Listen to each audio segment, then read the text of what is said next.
কাল শেষ টি-20তে আয়ারল্যান্ডের মুখোমুখি হবে বাংলাদেশ। বিশ্বকাপের আগে শেষ সিরিজ জয়ের প্রত্যাশা টাইগারদের।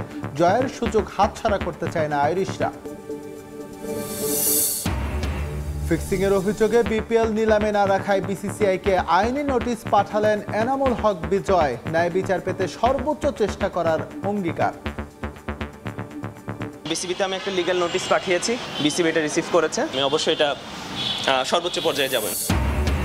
বুধবার জরুরি সভা ডেকেছে বিসিসিআই। হেড কোচ গম্ভীর ও প্রধান নির্বাচক ছাড়াও থাকবেন বোর্ডের শীর্ষ কর্তারা। আলোচনা হবে রোহিত কোহলির ভবিষ্যৎ ও ড্রেসিং রুমের পরিবেশ নিয়ে। ত্রিদেশীয় সিরিজের শেষ ম্যাচে কাল আজারবাইজানের মুখোমুখি হবে বাংলাদেশ নারী ফুটবল দল। বাটলারের হাইলাইন ডিফেন্স সামলাতে বিশেষ পরিকল্পনা প্রতিপক্ষ কোচের।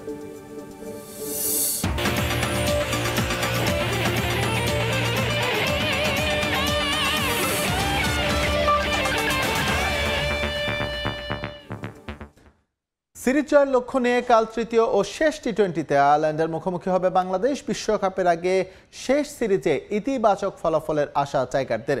টানা খেলার মধ্যে থাকায় মেগা ইভেন্টের প্রস্তুতি নিয়েও সন্তুষ্ট পেস বোলিং কোচ সন্টেট। এদিকে টেস্ট খেলুড়ে দেশের বিপক্ষে সিরিজ জয়ের সুযোগ হাতছাড়া করতে চায় না আইরিশরা। ম্যাচটি মাঠে গড়াবে মঙ্গলবার দুপুর 2টায়। চট্টগ্রাম থেকে সাব্বির মিথুনের প্রিভিউ।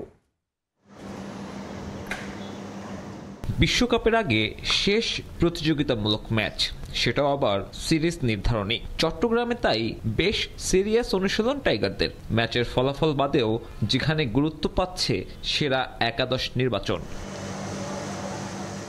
দ্বিতীয় ম্যাচে 3 পরিবর্তন নিয়ে মাঠে নেমেছিল বাংলাদেশ।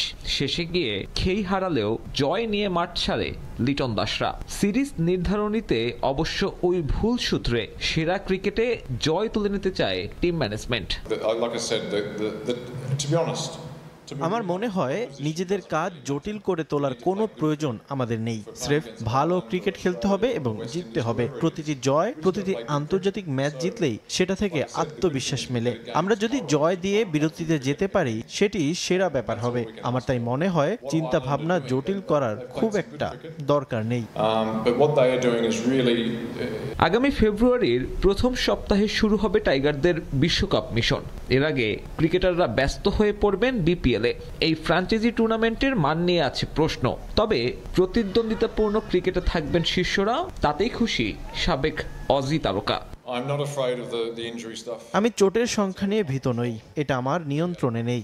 ভালো দিক হচ্ছে খেলোয়াড়রা বিশ্বকাপের আগে প্রতিদ্বন্দ্বিতাপূর্ণ ক্রিকেট খেলবে। চোট যে কোনো সময় যে কোনো জায়গায় হতে পারে, এটা আমার নিয়ন্ত্রণে নেই। বিশ্বকাপের সূচিও আমার হাতে নেই। একই দিনে নিজেদের ঝালিয়ে নিয়েছে অতিথিরাও। বেলা 1:30 নাগাদ শুরু হয় তাদের অনুশীলন। শেষ ম্যাচ হবে দিনের আলোয়, তাই কন্ডিশনের সঙ্গে মানিয়ে নিতে হয়তো এমন প্রচেষ্টা। শেষ ম্যাচেও টাইগার একাদশে আসতে পারে পরিবর্তন। ফিরতে পারেন শামীম পাটোয়ারি। অভিষেকের অপেক্ষা রেখেই শেষ হবে মাহিদুল ইসলাম অঙ্কনের চট্টগ্রাম সফর। সাব্বির মিথুন, সময় সংবাদ, চট্টগ্রাম। এদিকে টি-20 বিশ্বকাপের আগে নিজেদের শেষ সিরিজের শেষ ম্যাচেও এসেও টিম কম্বিনেশন খুঁজে বেড়াচ্ছে বাংলাদেশ। ম্যানেজমেন্টের সঙ্গে ক্রিকেটারদের দূরত্ব এখন ওপেন সিক্রেট। শামীমের বদলে অঙ্কনকে স্কোয়াডে নেওয়া হলেও 2 ম্যাচে কেন খেলানো হয়নি তা জানেন না সন্টেট। এখন আবার শামীমকে ফিরিয়ে আনা হলেও তার জায়গা হবে কিনা সেটা নিয়েও আছে প্রশ্ন। তৃতীয় ম্যাচে বাংলাদেশ দলের একাদশ এবং নানা অজানা প্রশ্নের উত্তর খুঁজেছেন সাব্বির মিথুন। আয়ারল্যান্ডের জন্য এই বাংলাদেশ সফরটা শেষের দিকে এসে বেশ ভালোই হচ্ছে। টেস্টে তারা ন্যূনতম প্রতিদ্বন্দ্বিতা করতে না পারলেও টি-20তে বাংলাদেশ দলকে যে কঠিন সময় উপহার দিচ্ছে সেটা আসলে সিরিজের স্কোর লাইন দেখে বোঝার উপায় নেই।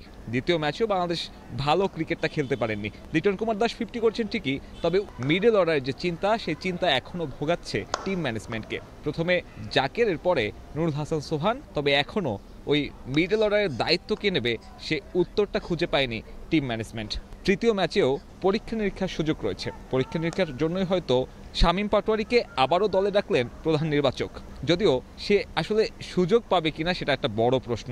সন্টেটকেও একই কথা জিজ্ঞেস করা হয়েছিল সংবাদ সম্মেলনে, যদিও বা পেস বোলিং কোচ বলটা ঠেলে দিয়েছেন নির্বাচকদের কোর্টে। You'll have to ask the selectors that question. No, about the 11 selection. You'll have to ask the selectors, mate. Yeah, sorry. If I knew, I could say something. It's not my job. Team ম্যানেজমেন্টের সঙ্গে coaching staff বা ক্রিকেটারদের যে দূরত্ব সেটা কিন্তু এই সিরিজের আগে থেকেই টের পাওয়া যাচ্ছিল। প্রথমে লিটন কুমার দাস, এরপর তাওহিদ হৃদয় কিংবা শেখ মাহেদিরাও অভিযোগ করেছেন তাদের ব্যাটিং পজিশন কিংবা স্কোয়াডে থাকা ক্রিকেটারদের নিয়ে। এখন এই শেষ ম্যাচে এসে শন টেইট যতই বলুক যে ভালো প্রস্তুতি হয়েছে বাংলাদেশের, বাংলাদেশ আসলেই কি স্বস্তি নিয়ে এই সিরিজটা শেষ করতে পারবে কিনা সেটাই এখন বড় প্রশ্ন। সংবাদ সম্মেলনে শন টেইট বলেছেন, বিপিএল এর মাঝে ক্রিকেটাররা টি-20-র ব্যস্ততায় থাকার কারণে তাদের জন্য প্রস্তুতিটা ভালো হবে। তবে সবথেকে বড় প্রশ্ন, আন্তর্জাতিক ক্রিকেটের সঙ্গে বিপিএল কিংবা ঘরোয়া ক্রিকেটের যে দূরত্ব, সেই দূরত্ব ঘুচিয়ে ক্রিকেটাররা ঠিকঠাক পারফর্ম করতে পারবেন কিনা বিশ্বকাপে। কারণ সবশেষ বিপিএলেও নাইম শেখ যেভাবে পারফরমেন্স করেছেন, তাতে নাইম শেখের উপরে যে একটা প্রত্যাশার ভার ছিল, সেই প্রত্যাশার ভার কিন্তু নাইম শেখ আন্তর্জাতিক সার্কিটে এসে পূরণ করতে ব্যর্থ হয়েছেন। এখন অন্যান্য ক্রিকেটারকেও আসলে যখন এই ডোমেস্টিক কিংবা বিপিএল এ পারফরমেন্সের মাধ্যমে বিচার করা হবে, তারা কিন্তু সেই অতীতের মতনই আন্তর্জাতিক সার্কিটে গিয়ে আরও একবার ব্যর্থ হলে ব্যর্থ হবে বাংলাদেশের বিশ্বকাপ মিশনও। চট্টগ্রাম থেকে সাব্বির মিথুন, সময় সংবাদ। এবার অন্য প্রসঙ্গ, বিপিএল এ ফিক্সিং এর অভিযোগ থেকে মুক্তি এবং প্লেয়ার্স অকশনে না রাখার প্রতিবাদে বিসিবিতে লিগ্যাল নোটিশ পাঠিয়েছেন এনামুল হক বিজয়। বিপিএল গভর্নিং কাউন্সিল সভাপতি ও যুব ও ক্রীড়া মন্ত্রণালয়ের সচিব বরাবর এই নোটিশ আইনজীবীর মাধ্যমে করালেও তার নিজের হাতেই সাবমিট করেছেন তিনি। ন্যায় বিচার পেতে সর্বোচ্চ পর্যায়ে গিয়ে চেষ্টা করবেন বলেও হুঁশিয়ারি দিয়েছেন সবশেষ আসরে রাজশাহী ফ্র্যাঞ্চাইজিতে খেলা এই ক্রিকেটার। আমি অবশ্যই এটা সর্বোচ্চ পর্যায়ে যাব ইনশাআল্লাহ। এনামুল হক বিজয়ের এই একটা কথাতেই স্পষ্ট ইঙ্গিত, গায়ে যে কালির আঁচড় লেগেছে এটা মোছার জন্য তার চেষ্টার কোনো অন্ত থাকবে না। অবশ্য বিষয়টা শুধু মর্যাদার নয়, এর সঙ্গে জড়িয়ে আছে তার রুটি রুজি। বিপিএল এর গেল আসরে ম্যাচ ফিক্সিং এ অভিযুক্ত এনামুল হক বিজয়, তার সঙ্গে নাম এসেছে আরো ৮ ক্রিকেটারের। এজন্য বিপিএল এর ১২তম আসরের প্লেয়ার্স অকশনে নাম ছিল না তাদের। বিসিবির এই সিদ্ধান্তের বিরুদ্ধে হাইকোর্টে রিট করেও প্রতিকার পাননি এই ওপেনার। এবার দলিল দস্তাবেজ কাগজপত্র নিয়ে সরাসরি উপস্থিত ক্রিকেট বোর্ডে। বিসিবিতে এলেও বিজয় লিগ্যাল নোটিশ পাঠিয়েছেন বিপিএল গভর্নিং কাউন্সিল ও সভাপতি বরাবর। একই চিঠি অ্যাড্রেস করা হয়েছে যুব ও ক্রীড়া মন্ত্রণালয়ের সচিব বরাবরও। তার বিরুদ্ধে যে অভিযোগ তোলা হয়েছে, সেই দায় থেকে মুক্তি পেতে সর্বোচ্চ আইনি লড়াই চালিয়ে যাওয়ার ঘোষণা দিয়েছেন সবশেষ আসরে রাজশাহী ফ্র্যাঞ্চাইজিতে খেলা এই ক্রিকেটার। বিসিবিতে আমি একটা লিগ্যাল নোটিশ পাঠিয়েছি বিপিএল গভর্নিং কাউন্সিল প্রেসিডেন্ট বরাবর এবং উপদেষ্টা বরাবর। আশা ছিল বিসিবিতে জমা দেওয়ার জন্য, বিসিবি এটা রিসিভ করেছে। আমার যা ডকুমেন্টস আছে বিসিবিতে আমি কি নোটিশ জারি করেছি সেটাতে আমার লয়ারের নাম্বারও দেওয়া আছে। আপনাদের কোনো কথা থাকলে পরে অবশ্যই তাকে জিজ্ঞাসা করবেন। বিপিএল গভর্নিং কাউন্সিলকে উদ্দেশ্য করে এই লিগ্যাল নোটিশের জবাবের অপেক্ষায় এখন এনামুল হক বিজয়। একটা নির্দিষ্ট সময়ের মধ্যে এই চিঠির জবাব না এলে হয়তোবা মামলার পথেই হাঁটবেন তিনি, যার প্রভাব পড়ার শঙ্কা রয়েছে আসছে বিপিএলেও। আমি আপনাদের সাথে কথা বলবো। এস এম ইকবাল, সময় সংবাদ, ঢাকা। বিপিএল এ 400+ রান, সবশেষ এনসিএল টি-20-র প্রথম সেঞ্চুরিয়ান। 165 স্ট্রাইক রেটে শর্টার ফরম্যাটে ক্যারিয়ারের প্রথম শতক তুলেও বিপিএল এর ফ্র্যাঞ্চাইজগুলোর নজর কাটতে ব্যর্থ সাদমান ইসলাম। বাঁহাতি ওপেনারের এবারও খেলা হচ্ছে না বাংলাদেশ প্রিমিয়ার লিগে। সবকিছু নিয়ে এখন তার বড্ড অভিমান। নামের পাশে টেস্ট ক্রিকেটারের তকমা জুড়ে দেয় সাদমান কাঠগড়ায় দাঁড় করিয়েছে বিসিবিকেও। বোর্ডের কাছে অনুরোধ, কাউকে যেন কখনোই দেয়া না হয় এমন টেস্ট ক্রিকেটারের তকমা। এবারের এনসিএল টি-20-তে মাত্র 2টো সেঞ্চুরি হয়েছে, কিন্তু প্রথম সেঞ্চুরিটা যিনি করেছেন তাকে বিপিএল এর দলগুলো যোগ্যই মনে করেনি, অথচ তিনি জাতীয় দলের সঙ্গে আছেন বহুদিন ধরে। দর্শক, বলছিলাম টেস্ট ওপেনার সাদমান ইসলামের কথা বলবো তার সঙ্গে।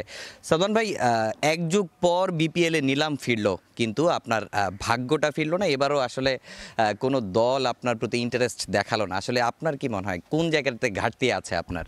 লাস্ট আমি তো মনে হয় খেলছি 2017 আর 18-এ খেলা হয়েছে, তারপরে তো ওরকম বিপিএল খেলা হয় নাই। আমি সবসময় চেষ্টা করছি যেখানে খেলা হয় পারফর্ম করার, বা লাস্ট এনসিএল যে টি-20টা ছিল বা প্রিমিয়ার লিগ ছিল, ওইখানে আমি চেষ্টা করছি পারফর্ম করার। কারণ পারফর্ম করলে অবশ্যই আপনার ইচ্ছা থাকে যে বিপিএল এ চান্স আসবে, বা টি-20 ভালো খেললে তো অবশ্যই ইচ্ছা থাকবে। তো হয়নি, হয়তো বা নেক্সট টাইম। আপনি এবং মুমিনুল হককে সবসময় একটা টেস্ট ক্রিকেটারের তকমা গায়ে লাগিয়ে দেওয়া হয়েছে, কিন্তু আপনারা সাদা বলে কিন্তু দুর্দান্ত পারফর্ম করে আসছেন। বিপিএল এ যখন আপনাদের মূল্যায়নটা হয় না তখন কতটা খারাপ লাগে? আমার মনে হয় না এই টিম বা কোথাও কোনো সুযোগ আসছে আমার। জাতীয় দলে খেলার পর থেকে তো লাল বল নিয়ে বেশি মানে বলেই দিছে যে টেস্ট প্লেয়ার। তো আমি মনে করি যে নেক্সট যে বলবো যে বিসিবিকে বা কাউকে যদি টেস্ট প্লেয়ার বলে তকমাটা না দেয়। এখনো কি আসলে সাদা বলে খেলার স্বপ্নটা দেখেন কিনা? এটাতে কখনো ইচ্ছা আছে, কখনো ছাড় দিব না। যেখানে সুযোগ আসবে পারফর্ম করে রাখবো। আমার কাজ পারফর্ম করা, আমি তো করে যাচ্ছি, চেষ্টা করবো আরো ভালো করার। মাঝখানে আপনার একটা খুব খারাপ সময় যাচ্ছিল, সেখান থেকে কিন্তু আপনি ঘুরে দাঁড়িয়েছেন এবং কন্টিনিউয়াসলি পারফর্ম করে যাচ্ছেন। আসলে নিজেকে কিভাবে পরিণত করলেন? ক্রিকেটারদের লাইফে ব্যাড টাইমস আসবেই, তো ওইটা মেনে নিতেই হবে। তো আমি ওইটা চিন্তা করেই আমি আমার প্রসেসটা সবসময় ঠিক রাখছি, আমি কিভাবে প্র্যাকটিস করি। লাস্ট কয়েকটা ম্যাচের সেঞ্চুরি যে মাইলস্টোনটা ওইটা স্পর্শ করা হয়নি, আপনি কি মনে করছেন আসলে কি সমস্যাটা হচ্ছে বা একটু ফাইন টিউন করা উচিত কিনা? কোনো না কোনো অবশ্যই প্রবলেম আছে, বা হয়তো বা ওই দিয়ে কনসেন্ট্রেশনটা ব্রেক হচ্ছে, বা আমি লাস্ট কিছুদিন অনেক শর্টসও খেলার ট্রাই করছি, হয়তো বা একটু টোন আপনার যে খেলার যে একটা প্যাটার্ন আছে ওটা হয়তো বা একটু স্লো করলে বা একটু চেঞ্জ করলে হয়তো বা ইনিংসটা বড় হইতো। বিপিএল এর নিলামের পরেও বা ড্রাফট এর আগে হতো যে এরপরেও কিন্তু আসলে প্লেয়ারদের পিক করা হয় বিভিন্ন জায়গা থেকে। এবার যদি আপনার সামনে বা কোনো দল যদি আপনাকে পিক করতে চায়, আপনি আসলে খেলবেন কি? যদি আমাকে মনে করতো আমি খেলার যোগ্য, তাহলে তো অবশ্যই আমাকে ড্রাফটেই নিত। তো এখন আর কোনো ইচ্ছা নেই আমার। কথা বলছিলাম সাদমান ইসলামের সঙ্গে, তার আক্ষেপের গল্পটা শুনেছি। লম্বা সময় ধরে জাতীয় দলে খেলছেন, কিন্তু কখনোই তাকে সাদা বলে সেভাবে বিবেচনা করেনি বিসিবি। ফ্র্যাঞ্চাইজিগুলো মুখ ফিরিয়ে নিচ্ছে, তবে সাদমান এত সহজে হাল ছাড়বেন না, চেষ্টাটা করেই যাবেন। তামিম হোসেন, সময় সংবাদ, ঢাকা। বিপিএল নিলাম শেষে হাসি মুখে বাড়ি ফিরেছে ফ্র্যাঞ্চাইজগুলো। 12 বছর পর সরাসরি নিলামের মাধ্যমে ক্রিকেটার দলে নিতে পেরে খুশি সবাই।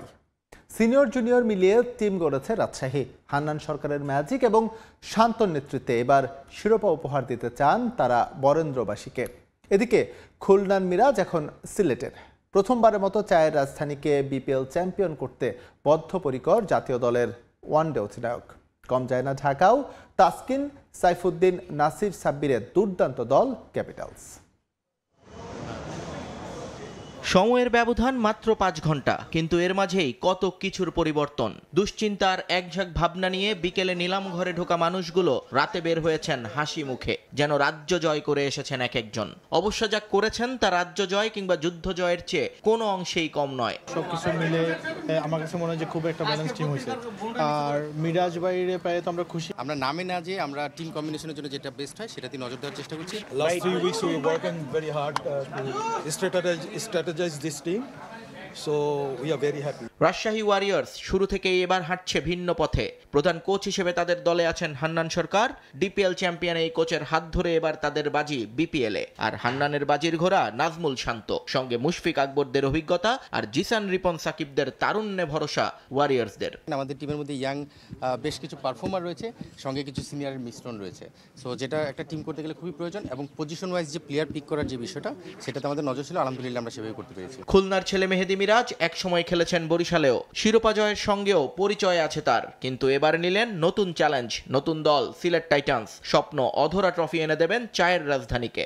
যেহেতু সিলেট চ্যাম্পিয়ন হয়নি, আমাদের চেষ্টা থাকবে যেন আমরা যেন সিলেটবাসীকে এবার কাপ উপহার দিতে পারি। ঢাকার টিমটা মিক্সড। তাসকিন সাইফরা এই মুহূর্তে বাংলাদেশ জাতীয় দলের সবচেয়ে বড় তারকা। তাদের সঙ্গে আছেন 2 অভিজ্ঞ campaigner Nasir Sabbir.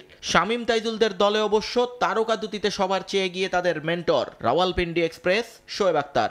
We need their experience to share the youngsters, then youngsters will promote and they put their effort in this game. নিলাম থেকেই মোটামুটি প্রাথমিক দল গুছিয়ে নিয়েছে ফ্র্যাঞ্চাইজিগুলো। এবার বাকি ফাইন টিউন, আর তার জন্য পজিশন ভিত্তিক বিদেশিদের দিকেই চোখ মালিক পক্ষের। নিয়ন মুহাইমিন, সময় সংবাদ, ঢাকা।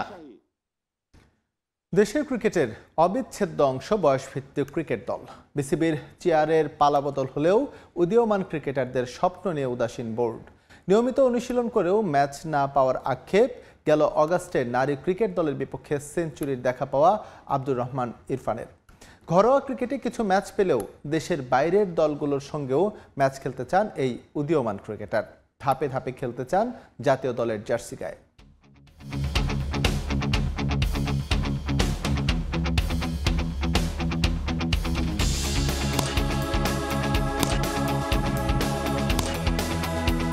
চোখে মুখে জয়ের আকাঙ্ক্ষা, বডি ল্যাঙ্গুয়েজে আত্মবিশ্বাস, ব্যাটিংয়ে তার ক্ষিপ্রতা। বয়সটা মাত্র 15, তবুও যেন 22 গজে দুর্দান্ত গতিতে ছুটে চলছেন আব্দুর রহমান ইরফান। বয়সভিত্তিক দলের ডিভিশন ও ডিস্ট্রিক্ট টুর্নামেন্টে বল ব্যাট হাতে সফলতা পেয়েছেন এই তরুণ ক্রিকেটার। অনূর্ধ্ব 14 জাতীয় ক্রিকেট টুর্নামেন্টে গত বছর সর্বোচ্চ রান সংগ্রাহক ছিলেন, হয়েছেন টুর্নামেন্ট সেরাও। তবে তারকা না হলেও আগস্টে নারী চ্যালেঞ্জ কাপ ইরফানকে আলাদা পরিচিতি এনে দিয়েছে। নারী দলের বিশ্বকাপ শুরুর আগে অনূর্ধ্ব 15 দলের হয়ে সেঞ্চুরির দেখা পেয়েছিলেন তিনি। দুর্দান্ত ইনিংসটা এখনও লালন করছেন মনে। সেই আত্মবিশ্বাস কাজে লাগিয়ে সামনে এগোতে চান ইরফান। ধাপে ধাপে খেলতে চান জাতীয় দলের জার্সি গায়ে। ওমেন্স মেন টিমের সাথে যে ম্যাচটা আমি সিলেটে খেলছি, ওই ম্যাচটা আমার জীবনে অনেক স্মরণীয় ম্যাচ, কারণ ওই ম্যাচে আমি 15 ন্যাশনালে ফার্স্ট সেঞ্চুরি এবং ম্যাচটা আমি জিতেছি। এবং এই ম্যাচটা আমি মনে রেখে সামনে আরও ভালো করতে চাই।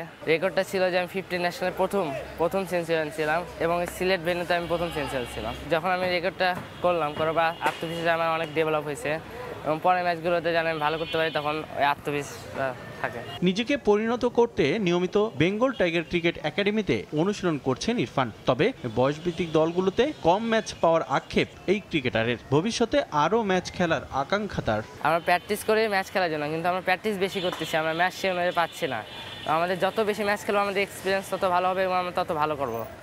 বাংলাদেশে এই জিনিসটা একটু কম যে আমরা কম ম্যাচ খেলা ফ্যাসিলিটি পাই। অন্য দেশের সাথে খেলা হলো, অন্য দেশে আরও ভালো ভালো প্লেয়ার, ওদের সাথে খেললাম, ওদের সাথে যখন আমরা ভালো করবো তখন কনফিডেন্স আরও বাড়বে এবং ওদের সাথে ভালো করে আমরা অনেক কিছু শিখে আমরা ওদের চেয়ে ভালো করার চেষ্টা করব। যখন আমরা বাংলাদেশের ভিতরে প্র্যাকটিস করব তখন বাংলাদেশের প্লেয়ারের সাথে আমি কম্পেয়ার করতেছি, যখন আমরা বাইরের দেশের প্লেয়ারের সাথে কম্পেয়ার করবো তখন আমরা বাইরের দেশের প্লেয়ারের চেয়ে ভালো হতে চাবো। ইরফানের কঠোর পরিশ্রমের মানসিকতায় মুগ্ধ তার একাডেমির কোচ। এই ক্রিকেটারকে নিয়ে স্বপ্ন দেখছেন তিনিও। ও অনেক দিন হলে প্র্যাকটিস করে এবং হলে খুবই হার্ডওয়ার্ক একটা ছেলে। ও দেখা যায় সকালবেলা বিকালবেলা সবসময় ডিলের মধ্যে আমরা রাখি। আমরা আবনিত একাডেমি আছে, ওইখানেও সকালে প্র্যাকটিসে আসে, আবার বিকালবেলা প্র্যাকটিসে আসে। দেখা যাচ্ছে কি ওর অনেক হার্ডওয়ার্ক করে। এরকম আমার আরও কিছু বাচ্চারা আছে, এরকমই আমাদের যে এজ লেভেলে কিছু ছেলে আছে যা তরুণ প্রজন্মর জন্য 16 আন্ডার 17 আছে আমার কিছু স্টুডেন্ট। তো এরা এখানে রেডি করছি এদের জন্য যে একসময় ওরা 19 খেলবে, ন্যাশনাল টিমে খেলবে। বয়সভিত্তিক দলে ম্যাচ কম পেলেও একাডেমি টুর্নামেন্ট দিয়ে সেই ঘাটতি পূরণ করছেন উদীয়মান ক্রিকেটার। রিফাতুল ইসলাম মিরন, সময় সংবাদ, ঢাকা। ট্রাইনেশন সিরিজের শেষ ম্যাচে আজারবাইজানের মুখোমুখি হবে বাংলাদেশ নারী ফুটবল দল। এই ম্যাচ দিয়ে নির্ধারিত হবে শিরোপা যাচ্ছে কার ঘরে। ম্যাচের আগে বাংলাদেশ দল নিয়ে সতর্ক আজারবাইজান কোচ পিটার বাটলারের হাইলাইন ডিফেন্সের বিপক্ষে বিশেষ পরিকল্পনা সাজিয়েছেন তিনি। জাতীয় স্টেডিয়াম ঢাকায় ম্যাচ শুরু মঙ্গলবার সন্ধ্যা 7টায়। ট্রাইনেশন টুর্নামেন্টের শুরুটা প্রত্যাশা অনুযায়ী হয়নি বাংলাদেশ নারী ফুটবল দলের। মালয়েশিয়ার বিপক্ষে 1-0 গোলের হার। এই সিরিজ দিয়ে এশিয়ান কাপের প্রস্তুতি সারছেন বাংলাদেশ দলের হেড কোচ পিটার বাটলার, যার কারণে মালয়েশিয়ার বিপক্ষে দলে বেশ কয়েকটি পরীক্ষা নিরীক্ষা চালিয়েছেন ইংলিশ কোচ। মালয়েশিয়ার পর এবার বাংলাদেশের প্রতিপক্ষ আজারবাইজান। এই ম্যাচ দিয়ে নতুন অভিজ্ঞতার সাক্ষী হতে যাচ্ছে নারী ফুটবল দল। প্রথমবারের মতো উয়েফার সদস্য কোনো দলের মুখোমুখি হবে ঋতুপর্ণা আফ্রিদারা। র্যাঙ্কিংয়ে বাংলাদেশের চেয়েও বেশ এগিয়ে আজারবাইজান। ফিফা র্যাঙ্কিংয়ে যেখানে বাংলাদেশের অবস্থান 104, সেখানে আজারবাইজান রয়েছে 74তম স্থানে। তাই কঠিন চ্যালেঞ্জ নিতে হবে সাব চ্যাম্পিয়নদের। ম্যাচডের আগে জাতীয় স্টেডিয়ামে অনুশীলন করেছে নারী ফুটবল দল। প্রতিপক্ষ শক্তিশালী হলেও ঘুরে দাঁড়াতে চাইবে পিটার বাটলার শিষ্যরা। এশিয়ান কাপের প্রস্তুতির জন্য এই ম্যাচেও হাইলাইন ডিফেন্স ও পরীক্ষা নিরীক্ষা চালাবেন হেড কোচ পিটার বাটলার। শক্তিমত্তার মতো ফিটনেসের দিক দিয়েও আজারবাইজান নারী দলের থেকে বেশ পিছিয়ে বাংলাদেশ। এদিকে ম্যাচডের আগে জাতীয় স্টেডিয়ামে অনুশীলন করেছে আজারবাইজান নারী ফুটবল দল। হালকা স্ট্রেচিং করে নিজেদের ঝালিয়ে নিয়েছেন তারা। শক্তিমত্তায় এগিয়ে থাকা আজারবাইজানের বেশ কয়েকজন নারী ফুটবলার খেলে থাকেন ফেনেরবাখ, জেনিতের মতো নামকরা ক্লাবে। নিয়মিত খেলার মধ্যে থাকায় মাঠেও তারা নিশ্চিতভাবে এগিয়ে থাকবেন আফ্রিদাদের বিপক্ষে। নিজেদের প্রথম ম্যাচে মালয়েশিয়ার বিপক্ষে 2-0 গোলের জয়ে ফুরফুরে মেজাজে আছেন তারা। তবে ম্যাচের আগে বাংলাদেশ নারী ফুটবল দলকে সমীহ করছে আজারবাইজান কোচ। মালয়েশিয়ার বিপক্ষে হারলেও বাংলাদেশকে এগিয়ে রেখেছেন তিনি। এরই মধ্যে ঋতুপর্ণা আফিদাদের বিপক্ষে খেলার পরিকল্পনা সাজিয়ে ফেলেছেন আজারবাইজান কোচ। নিশ্চিতভাবে বাংলাদেশ এগিয়ে থাকবে। তাদের মাঠ, তাদের হোম ক্রাউড। মালয়েশিয়ার বিপক্ষে আমি তাদের ম্যাচ দেখেছি, পুরো ম্যাচে তারাই এগিয়েছিল। তাদের ফুটবলারদের স্পিরিট রয়েছে, আমি তাদের নিয়ে পরিকল্পনা সাজিয়ে রেখেছি। তারা উইংয়ে বেশি আক্রমণ করবে, আমাদের সেখানে সতর্ক থাকতে হবে। এই ম্যাচ দিয়ে নিশ্চিত হবে ট্রাই নেশন সিরিজের শিরোপা যাচ্ছে কার ঘরে। যেখানে শিরোপা জিততে হলে বাংলাদেশকে জিততে হবে অন্তত 2-0 গোলের ব্যবধানে। আর জয় পেলে কোনো হিসেব ছাড়াই ট্রাই নেশন সিরিজের শিরোপা নিজেদের করে নিবে আজারবাইজান। ফাহিম ইসলাম, সময় সংবাদ, ঢাকা। গণমাধ্যম কর্মীদের সঙ্গে দূরত্ব সৃষ্টি হয়েছে বাংলাদেশ নারী ফুটবল দলের হেড কোচ পিটার বাটলারের। বাফুফের বিভিন্ন সূত্রের খবর, সংবাদ কর্মীদের উপর ক্ষুব্ধ ইংলিশ কোচ, যার কারণে আজারবাইজানের বিপক্ষে ম্যাচ ডের আগে রাখা হয়নি বাংলাদেশ নারী ফুটবল দলের মিডিয়া সেশন। তবে ফেডারেশনের এমন সিদ্ধান্তে বঞ্চিত হচ্ছে গণমাধ্যম ও সমর্থকরা, দাবি সংবাদকর্মীদের। বয়স ভিত্তিকে খেললেও উয়েফার পূর্ণ সদস্য দলের সঙ্গে কখনোই খেলার অভিজ্ঞতা ছিল না বাংলাদেশ নারী ফুটবল দলের। আজারবাইজানের বিপক্ষে তাই ইতিহাসের সামনে দাঁড়িয়ে ঋতুপর্ণা আফিদারা। ঐতিহাসিক এই ম্যাচের আগে নারী ফুটবল দলের প্রস্তুতি ও ইনজুরি আপডেট সহ সবশেষ অবস্থা জানতে চায় সমর্থকরা, যা জানানোর দায়িত্ব গণমাধ্যম কর্মীদের। তবে এই ম্যাচের আগে অদ্ভুত এক কাণ্ড ঘটিয়েছে বাংলাদেশ ফুটবল ফেডারেশন। ম্যাচ ডের আগে আজারবাইজান দলের কোচ সাংবাদিকদের সঙ্গে কথা বললেও রাখা হয়নি বাংলাদেশ দলের মিডিয়া সেশন। বাফুফের বিভিন্ন সূত্রের খবর, হেড কোচের অনুরোধেই এমন সিদ্ধান্ত নিয়েছে বাফুফে। এখন প্রশ্ন, ফেডারেশনের এমন সিদ্ধান্তে প্রচার বঞ্চিত হচ্ছে না তো আজারবাইজানের বিপক্ষে বাংলাদেশ নারী ফুটবল দলের ঐতিহাসিক এই ম্যাচ? জনগণের আকাঙ্ক্ষা সেটা সাংবাদিক জানার চেষ্টা করে যে আপনি হাইল্যান্ড ডিফেন্স কেন খেলাচ্ছেন, তিনি খেলা দিয়ে পারেন, তার অধিকার হচ্ছে খেলানো, তিনি সেই ব্যাখ্যাটা দিবেন। অথবা মানুষ জানতে যেতে পারে যে আপনার সাবিনা মাসুর কেন নিচ্ছেন না, তিনি সেই ব্যাখ্যাটা দিবেন। কিন্তু সেই ব্যাখ্যাটা না দিয়ে তিনি যেভাবে কাউন্টার অ্যাটাক করেন সাংবাদিকদের, মনে করেন তিনি একটা করছেন, এটা আসলে প্রত্যাশা না। তার কাছে আমাদের প্রশ্ন করার অধিকার আছে। আমাদের মনে হয় যে এটা আমাদের কেন একটা ব্যাখ্যা আমরা চাইতেই পারি। ব্যাখ্যা তার মানে তাকে কিন্তু এক আসামির কাঠগড়ায় দাঁড় করানো না। নিঃসন্দেহে বাংলাদেশ নারী ফুটবল দলের অন্যতম সেরা কোচ পিটার বাটলার। মূল দল ও অনূর্ধ্ব 20 দলকে এশিয়ান কাপের মূল মঞ্চে নিয়ে গেছেন এই ইংলিশম্যান। তবে সম্প্রতি বেশ কিছু কারণে গণমাধ্যম কর্মীদের সঙ্গে দূরত্ব বেড়েছে তার। বিশেষ করে নারী ফুটবল দলে বিদ্রোহী সিনিয়র সাবিনা মাসুরাদের জাতীয় দলে থাকা না থাকার ইস্যু নিয়ে। এছাড়া কোচের হাইলাইন ডিফেন্স নিয়েও হচ্ছে সমালোচনা। এই কারণেই কি গণমাধ্যম এড়িয়ে যাচ্ছেন বাটলার? দল নির্বাচন, তারপরে কোন কৌশলে খেলবে, এটা যেমন কোচের সম্পূর্ণ এখতিয়ার, তেমনি সাংবাদিকদের এখতিয়ারে হচ্ছে কোচকে জিজ্ঞাসা করা তিনি আসলে কোন খেলোয়াড়কে কেন নিলেন না বা তিনি এই কৌশলে কেন খেলা নেন। তো সুতরাং আমি মনে করি যারা সাংবাদিকরা প্রশ্ন করছেন তারা অবশ্যই তারা দায়িত্বশীল অবস্থান থেকে প্রশ্ন করছেন এবং সম্মানের সাথে প্রশ্ন করছেন। ম্যাচের আগে কোচ কেন কথা বলে, তাই না? আমরা যদি বলি যে না, সে ম্যাচের আগে কোনো কথা বলবে না, সে সমস্ত কৌশল লুকিয়ে রাখবে প্রতিপক্ষকে ঘায়েল করার জন্য, তাহলে তো পৃথিবীতে ইন্টারন্যাশনাল ম্যাচে কোনো কোচই কথা বলতেন না। তিনি তো কিছু না কিছু বলেন। ম্যাচডের আগে পিটার বাটলারের প্রেস কনফারেন্সে না আসা প্রমাণ করে গণমাধ্যম কর্মীদের সঙ্গে তার সম্পর্ক ঠেকেছে তলানিতে। এখন এই সংকট সমাধানে কি ব্যবস্থা নেয় বাফুফে, তাই দেখার বিষয়। ফাহিম ইসলাম, সময় সংবাদ, ঢাকা। অনূর্ধ্ব-17 এশিয়ান কাপের বাছাই পর্ব খেলে চীন থেকে দেশে ফিরেছে বাংলাদেশ দল। বিকেলে বাফুফে ভবনে তাদের সঙ্গে সাক্ষাৎ করেন ফেডারেশনের ডেভেলপমেন্ট কমিটির চেয়ারম্যান নাসের শাহরিয়ার জাহিদি। এবারের এশিয়ান কাপে দুর্দান্ত পারফরমেন্স করলেও শেষ ম্যাচে চীনের বিপক্ষে 4-0 গোলের হারে কপাল পুড়েছে বাংলার যুবাদের। তবে চীনকে হারাতে পারলেই মূল পর্বে জায়গা করে নিতে পারত বাংলাদেশ। 12 পয়েন্ট নিয়ে রানার্স আপ হয়ে এশিয়ান কাপের মিশন শেষ করেছে অনূর্ধ্ব-17 দল। মিশন ব্যর্থ হলেও চীন সফর থেকে শিক্ষা নিয়েছে বাফুফে। জাতীয় দলের পাইপলাইন শক্ত করতে বয়সভিত্তিক দলগুলোর দিকে নজর দেওয়ার পাশাপাশি স্কুল টুর্নামেন্ট চালুর পরিকল্পনা করছে ফেডারেশন। একটা পরিকল্পনা মন্ত্রণালয়ের সাথে সহযোগিতা আমরা পাচ্ছি। আমাদের এক্সিকিউটিভ কমিটি এর ব্যাপারে খুব সিরিয়াস।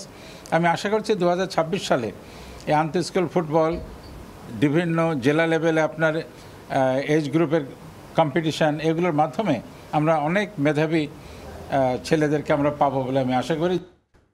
সাউথ আফ্রিকার বিপক্ষে টেস্ট সিরিজে হোয়াইট ওয়াশের ব্যাখ্যা চাইতে জরুরি সভা ডেকেছে বিসিসিআই। বুধবার দ্বিতীয় ওয়ানডের আগে রায়পুরে হবে এই মিটিং। যেখানে হেড কোচ গৌতম গম্ভীর ও প্রধান নির্বাচক অজিত আগারকারের পাশাপাশি উপস্থিত থাকবেন বোর্ডের একাধিক শীর্ষকর্তা।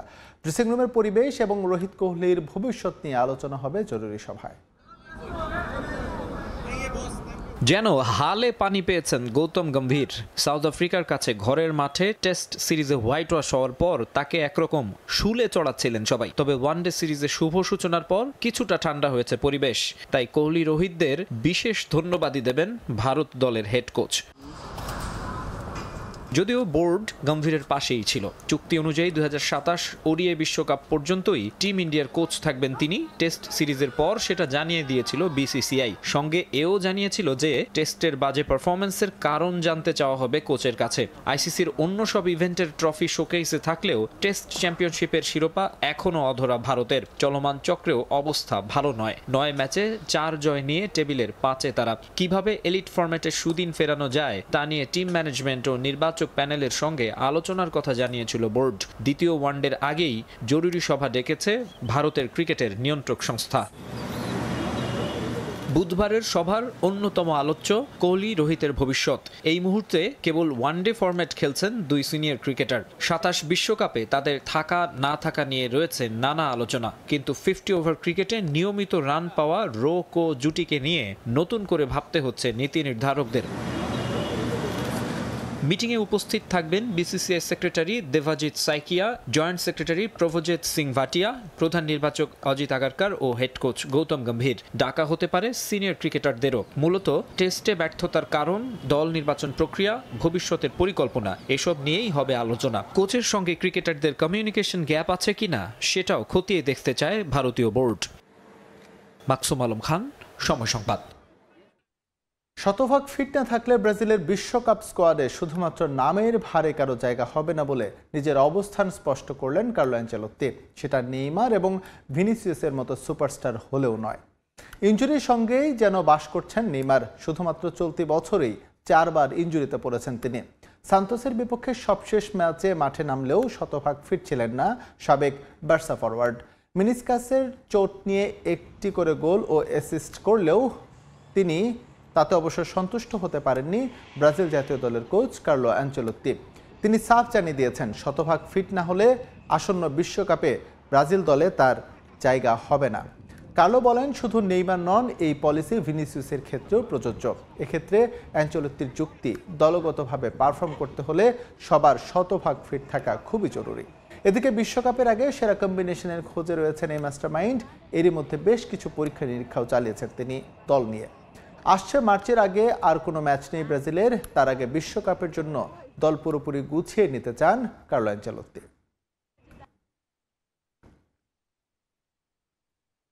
ইউরোপিয়ান ক্লাব ফুটবলের খবর। টানা তৃতীয় ড্রয়ে লা লিগার শীর্ষস্থানের লড়াইয়ে পিছিয়ে পড়ল রিয়াল মাদ্রিদ। জিরোনার মাঠে 1-1 গোলে ড্র করেছে শাবি আলোনসোর দল। এদিকে ইংলিশ প্রিমিয়ার লিগে 10 জনের দল নিয়ে টেবিল টপার আর্সেনালকে রুখে দিয়েছে চেলসি। 1-1 সমতায় শেষ হয়েছে লন্ডন ডার্বি। ফ্লোরেন্তিনো পেরেজের কপালে চিন্তার ভাঁজ।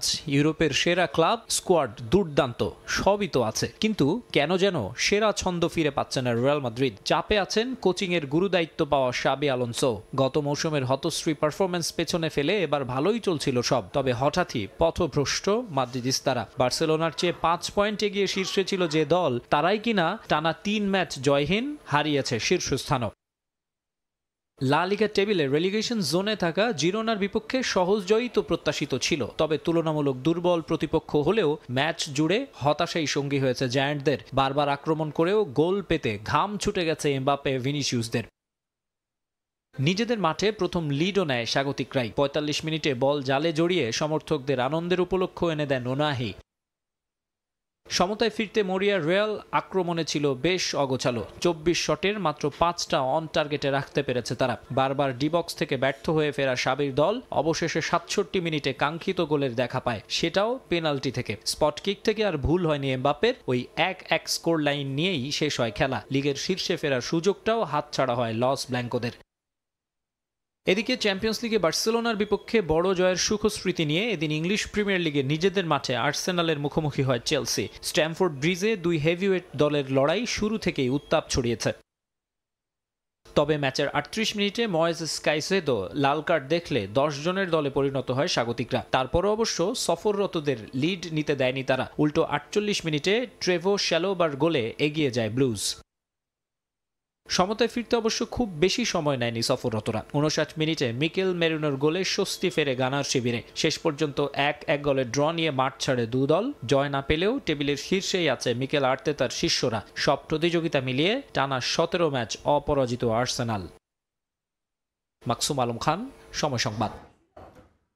ব্রাজিলের প্রথম ক্লাব হিসেবে 4 বার কোপা লিবার্তাদোরেস শিরোপা জিতে সমর্থকদের উষ্ণ অভ্যর্থনা পেয়েছে ফ্লামেঙ্গোর ফুটবলাররা। রিও ডি জেনিরোর রাস্তায় ট্রফি প্যারেড সমর্থকদের উন্মাদনা উপভোগ করেছে চ্যাম্পিয়নরা। ক্লাবের এমন সফলতা ভক্তদের সর্বকালের সেরা অনুভূতি। ব্রাজিলের রিও দি জেনেরো শহর যেন জনসমুদ্র। লাল কালো রঙে ছুঁয়ে গেছে ব্রাজিলের শহরটির ব্যস্তময় রাস্তা। সাউথ আমেরিকা চ্যাম্পিয়নদের বরণ করতে রাস্তায় নেমে আসেন হাজারো মানুষ। উৎসবমুখর পরিবেশে সাজানো খোলা গাড়িতে চতুর্থ চ্যাম্পিয়ন ব্যানারে শিরোপা উৎসবে মাতেন কোপা লিবার্তাদোরিস জয়ী ফ্লামেঙ্গোর ফুটবলাররা। নেচে গেয়ে বিজয়ীদের বরণ করে নেয় সমর্থকরা। ট্রফি প্যারেডে সমর্থকদের উন্মাদনা বেশ উপভোগ করেছেন ফ্লামেঙ্গোর ফুটবলাররা। এমন স্মরণীয় মুহূর্তটা অনেকে আবার ধারণ করে নিয়েছেন নিজের মোবাইল ফোনে। ভক্তদের ভালোবাসা মুগ্ধ করেছে চ্যাম্পিয়ন দলের সদস্যদের। সম্প্রতি আসরগুলোতে আধিপত্য দেখাচ্ছে ব্রাজিলের ক্লাবগুলো। সবশেষ 7 আসর দখলে রেখেছে ব্রাজিল। পালমাইরাসকে হারিয়ে কোপা লিবার্তাদোরেস জয়ে 2029 সালের ক্লাব বিশ্বকাপ খেলার সুযোগ পাবে ফ্লেমিঙ্গো। এই জয়ে নতুন এক রেকর্ড গড়েছে ক্লাবটি। ব্রাজিলের প্রথম ক্লাব হিসেবে 4 বার দক্ষিণ আমেরিকার সর্বোচ্চ পর্যায়ের এই ট্রফি জিতেছে তারা। তাই এমন সাফল্য সমর্থকদের জন্য বিশেষ পাওয়া। অসাধারণ এক অনুভূতি। ফ্ল্যামিঙ্গো তাদের চতুর্থ শিরোপা জিতেছে, যা সবাই করতে পারে না। এটাকে সম্মান করতে হবে।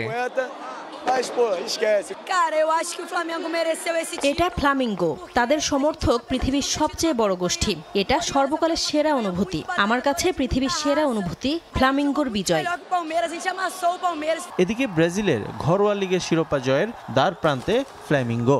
লিগের শেষ 2 ম্যাচের উপর নির্ভর করবে ফ্লামিঙ্গোর আরও একটি ট্রফি প্যারেডের ভাগ্য। রিফাতুল ইসলাম মিরন, সময় সংবাদ। ঝিনাইদহে জমকালো আয়োজনে পর্দা নামলো উত্তর নারায়ণপুর আন্তঃজেলা ফুটবল টুর্নামেন্টের। উত্তর নারায়ণপুর লায়ন্স ক্লাবের আয়োজনে 3 নভেম্বর শুরু হয় এই টুর্নামেন্ট, যেখানে ঝিনাইদহ, কুষ্টিয়া, চুয়াডাঙ্গা সহ দেশের বিভিন্ন জেলার 8টি দল অংশ নেয়। নানা ধাপ পেরিয়ে আসরের ফাইনালে মুখোমুখি হয় কুষ্টিয়ার পোড়াদহ ওয়ান্ডারার্স ক্লাব ও ঢাকার সিঙ্গাপুর ট্রেনিং সেন্টার। ম্যাচের শুরু থেকে আক্রমণ ও পাল্টা আক্রমণের জন্য ওঠে ম্যাচ। 32 মিনিটের রক্ষণের ভুলে গোল হজম করে পোড়াদহ ওয়ান্ডারার্স ক্লাব। প্রথমার্ধে একাধিক সুযোগ পেলেও আর গোল শোধ করতে পারেনি তারা। শেষ পর্যন্ত 1-0 ব্যবধানে চ্যাম্পিয়ন হয় সিঙ্গাপুর ট্রেনিং সেন্টার। পরে বিজয়ীদের হাতে পুরস্কার তুলে দেওয়া হয়। গ্রাম বাংলায় এ ধরনের ফুটবল টুর্নামেন্ট নিয়মিত আয়োজনের দাবি জানিয়েছেন দর্শকরা।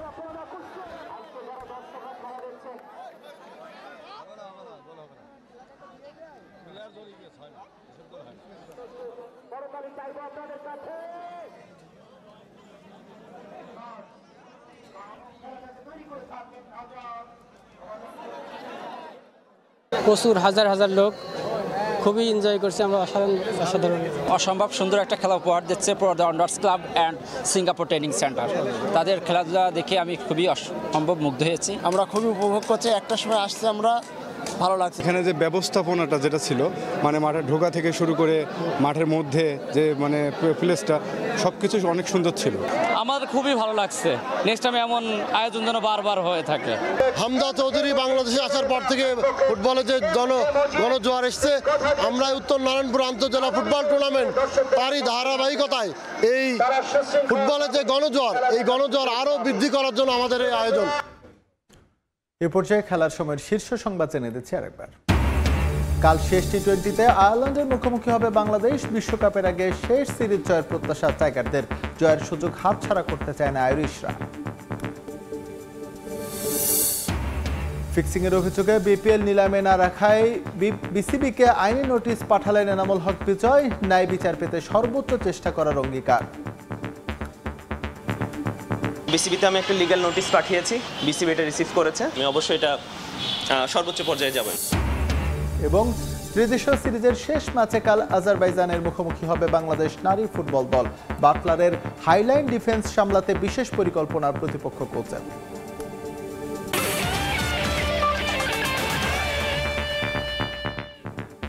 এই ছিল খেলার সময়। প্রবাসের সময়ের সঙ্গে থাকবেন মাহাদে ইসলাম ধ্রুব। ইকবাল, আপনাকে ধন্যবাদ। প্রবাসের সময় নিয়ে আসছে কিছুক্ষণ পর, সঙ্গে থাকুন সময়।